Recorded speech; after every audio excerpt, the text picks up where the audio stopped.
You are listening to the Fancy Free podcast where my guests and I tell our most embarrassing funny stories so that we all feel less alone in our imperfections and forge connection through vulnerability and humor. I'm your host, Joanne Jarrett, and today I have with me Shaun McKee. Shaun is a neuroradiologist, a mother of 2 kids in college, a wife of 31 years, an ultramarathoner, and Ironman triathlete. She's also a professional biohacker, and she loves helping motivated women 35 and up flip the switch on their survival and vitality genes so they can be more resilient, feel better, do more, and feel like a 20-something again. Shaun, thank you so much for being with me today. You are welcome. My gosh, I love the whole premise of this podcast. How refreshing. Oh my gosh, I have so much fun with it. It just brought so much laughter into my life. So yeah, thank you. Fill in the blanks. What did I miss about who you are and what you do? As a neuroradiologist, I was a person that just felt like that's what I do. I am a neuroradiologist. That's what I am. And I can't be anything else. And it was just an epiphany kind of slapped me in the face one day when I was like, how do people live life? Like, I mean, you've got family members to take care of. I had a mom that had cancer and had to take off 2 weeks to go be with her. She had like major facial reconstructive surgery. And I was just like, I don't have a job. I am the job. How do people do this? I was kind of like, what is going on?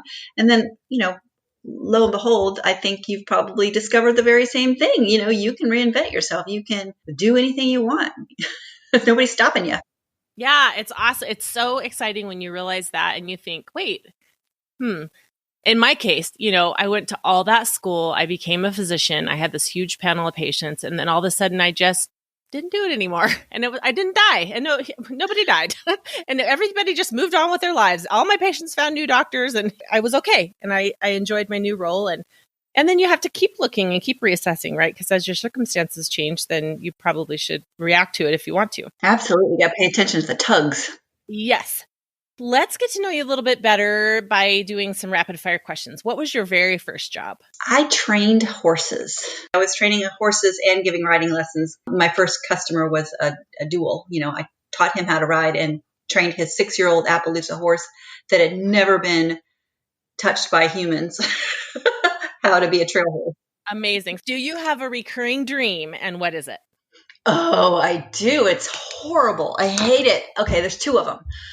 The first is I'm in a car and I am backing up and it's dark and I'm in the woods on a dirt road and I can't figure out, where I'm going with the car, which is stressful, but doesn't last very long. My one that I just carried on for hours at night, it seems, is the one where I'm back in medical school or I'm back in my residency and I've been there for a year and I'm not really officially there. I'm officially there. I'm enrolled, but for whatever reason, I'm not doing what I'm doing what I'm supposed to do and I'm getting away with it.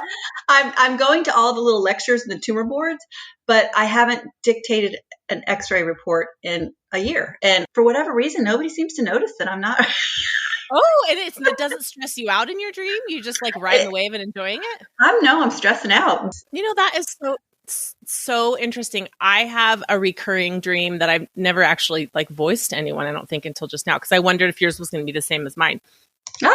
I dream that I'm in residency and I took a year off and I come back and I feel so discombobulated and behind and rusty and nobody's giving me any grace for it. And then I wake up and I'm like, did I take a year off? What's happening? And the thing is, I'm on my 17th year of maternity leave, but when I did my training, I went straight through high school, college, med school, residency, done, and never took any time off, which actually I think is inadvisable, but it feels like imposter syndrome and panicky imposter syndrome. I hate it. That's so funny. I think we have the same dream. It's like, I think the reason I'm not reading anything is not because I'm trying to get away with something. It's because I think that I've taken so much time off and I'm behind and bewildered, just like you. I mean, my gosh, it's like the same dream. That's crazy. It's so weird. Okay. I wonder if male physicians ever dream things like that, or if it's just us, because I don't know. Anyway, I mean, that's a whole nother rabbit hole.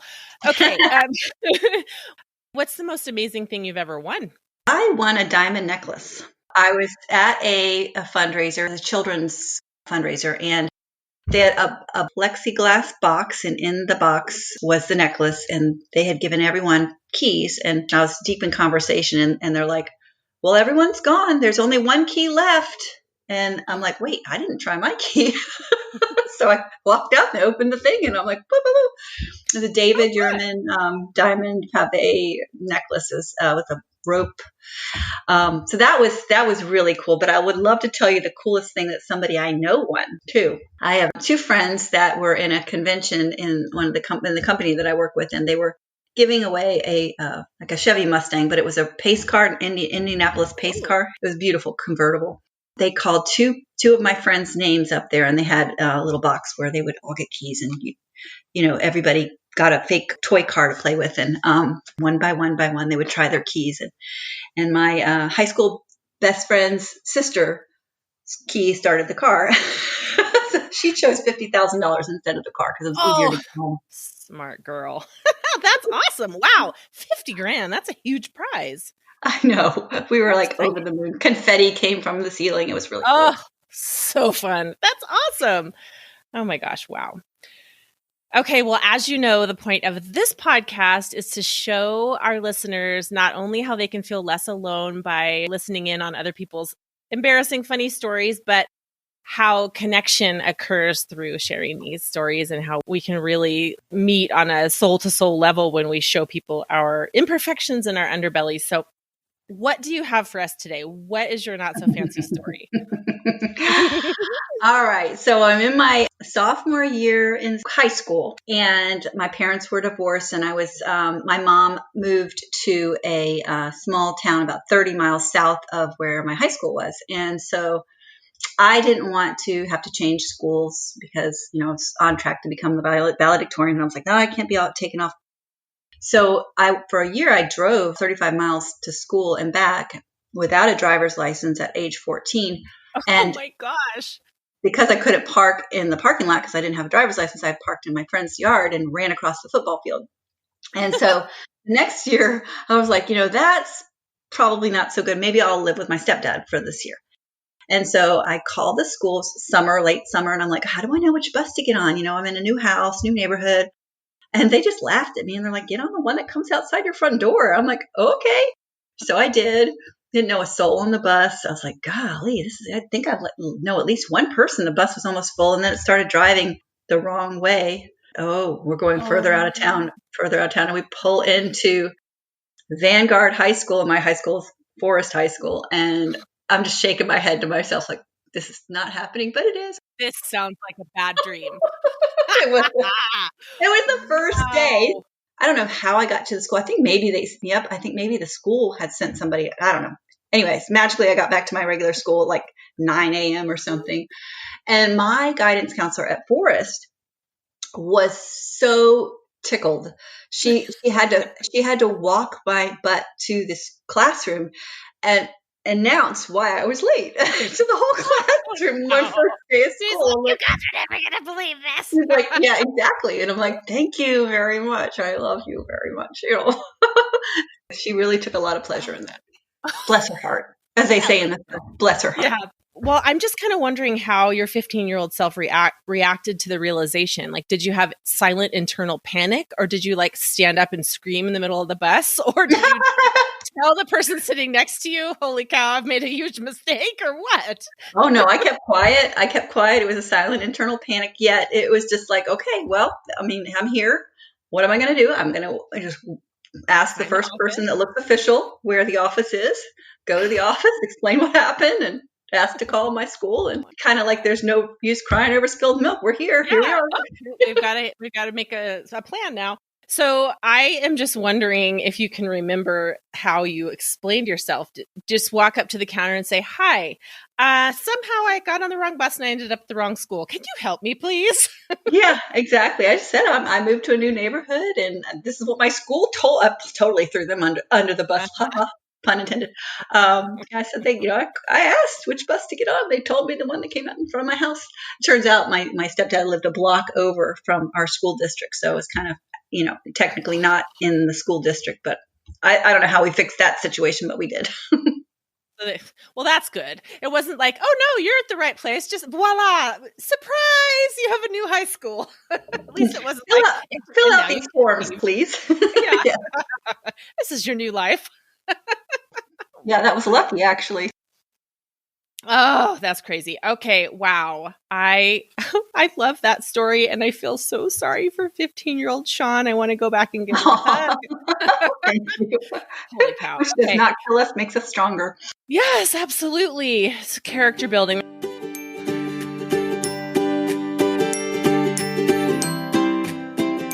What's your favorite life hack? Activation. It's something that my doctor told me about almost 9 years ago. It's funny. I called myself the healthiest sick person I knew, or the sickest healthy person I knew, because I was an ultra marathoner, Ironman triathlete, CrossFitter, have run marathons since high school. And yet whenever I was around somebody that had a cold, I would just get sick and it would stick around for like a week. I was like, this is horrible. So I researched all the supplements, and I'd read journals and sports magazines and learn, oh, you've got to take this.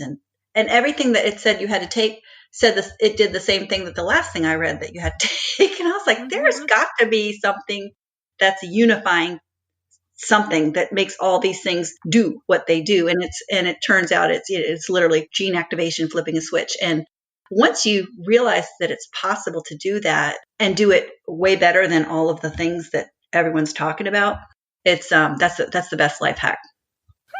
Interesting.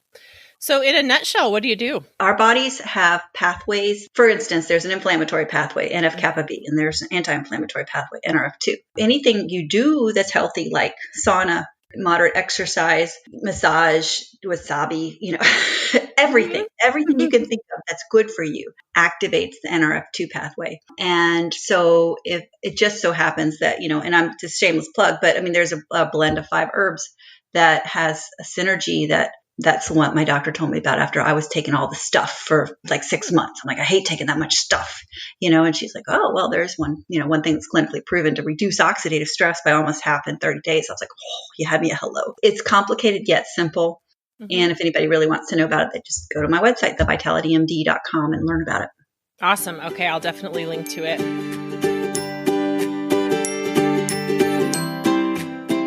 What have you been loving lately that you think the listeners might love too? The YouTube channel by Brian Johnson, it's Optimized channel, and he has something called Philosopher's Notes, where he reviews and actually writes out cliff notes, and he'll do a little, 5-10 minute video on it that's free. And then if you subscribe, you can get all of the notes, and he just takes out the essences of books, classics and self-development and relationships, and just really, really great books. He's done maybe 1,000. Wow. It's really nice.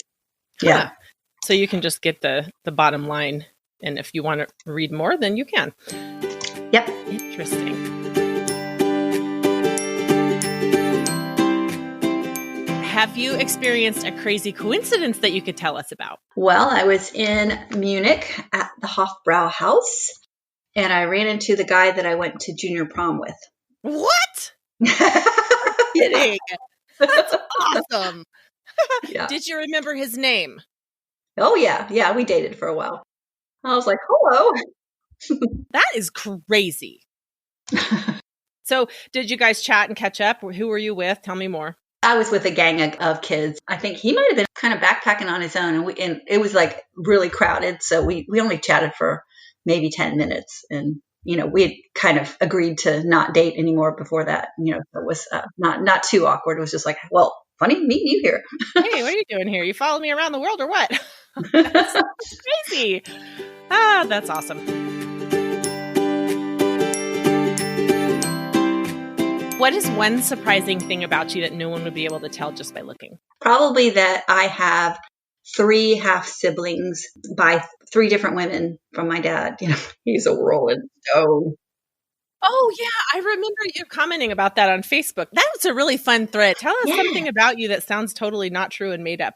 That is, so and you said my papa was a rolling stone, and I laughed right out loud. I read your comment. Yeah, it's crazy. And then we actually forged a really great relationship. I mean, they're true siblings now. And I met them just before I was 40. Wow. That's excellent. We take vacations together. It is really cool. It's wonderful. It's a blessing. You had this sudden enrichment in your life that you didn't expect. That's really cool. Yes. Yeah. Awesome. Okay. Tell me again where the listeners can find you online. I like to hang out more on Facebook than anywhere else. So my Facebook profile is Shaun, Shaun, Weaver, as one who weaves, McKee, MCKEE. And you can find my website, vitalitymd.com. Make sure you put the there, or you won't get to the right website. Those are the main places. I also have a page called Shaun McKee, the Vitality MD on Facebook. I'm also on Instagram by the same name. And working on a YouTube channel and about to publish my podcast soon, which will be called the Doctorpreneur Podcast. And I really am excited to have you on there as a guest. Awesome. I'm so excited about that. And I will link to all your places in the show notes. This was so much fun. Thank you so much for being with me today. Oh, thank you for having me. And thank you for having this amazing place to share. I really love it. You're so welcome.